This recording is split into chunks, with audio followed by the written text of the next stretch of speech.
उत्तराखंड में पत्रकारों पर आए दिन हमले हो रहे हैं और इसमें सीधे सीधे सरकार में शामिल शासन और प्रशासन इनकी सहभागिता है और पुलिस प्रशासन इनके पूरी तरीके से दबाव में है। शहरी विकास विभाग की ज़मीनों पर कब्जा कराया जा रहा है, नगर निगम की ज़मीनों पर आए दिन कब्जे हो रहे हैं, वन विभाग की ज़मीनों पर आए दिन कब्जे हो रहे हैं। और जब पत्रकार लोग इन सवालों को उठाते हैं, चाहे कब्जों के सवाल हों या शासन प्रशासन की किसी भी व्यवस्था को उठाते हैं, तो उनके खिलाफ तत्काल मुकदमे दर्ज कर दिए जा रहे हैं। तो ये सीधा सा हमारा मानना है उत्तराखंड क्रांति दल का कि ये मुकदमे पत्रकारों पर सरकार के इशारे पर हो रहे हैं और इसीलिए पुलिस प्रशासन जो हमलावर हैं उन पर कोई कार्रवाई नहीं कर रहा है। पुलिस प्रशासन और सरकार खुद चाहती है कि जो भी सवाल उठाने वाले पत्रकार हैं इनको किसी तरीके से दमन कर दिया जाए, ये किसी तरीके से हमलों के शिकार हो जाएं, हतोत्साहित हो जाएं और भाग जाएं।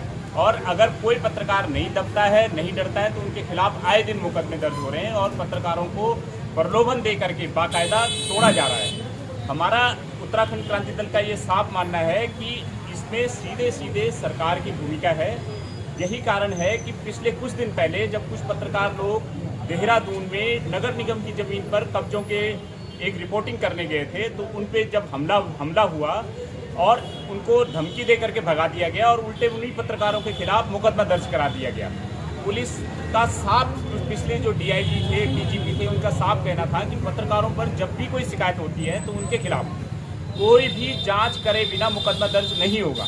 लेकिन इन पत्रकारों पर, जैसे पर्वत जन डिजिटल के पत्रकारों पर मुकदमा बिना जांच पड़ताल के तत्काल दर्ज कर दिया गया, जो कि भूमाफिया के इशारे पर किया गया। लेकिन सरकार ने अभी तक उस मामले में जब पत्रकारों की कोई सुनवाई नहीं की। वहीं दूसरी ओर इसी केस में वन विभाग की ज़मीन वन विभाग के अफसरों के संरक्षण में बेची जा रही है, कब्जाई जा रही है। भूमाफिया वहां पूरी तरीके से सक्रिय है। जब पत्रकार लोग कल इनके कब्जे की रिपोर्टिंग करने के लिए गए तो उन पर भूमाफियाओं ने हमला कर दिया।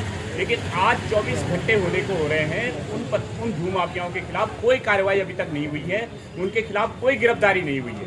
तो गंभीर धाराएं होने के बावजूद अगर अभी तक भूमाफियाओं के खिलाफ कोई कार्रवाई नहीं हुई, उनकी गिरफ्तारी नहीं हुई, तो इससे साफ समझा जा सकता है कि भूमाफिया को सरकार का सीधा सा संरक्षण है।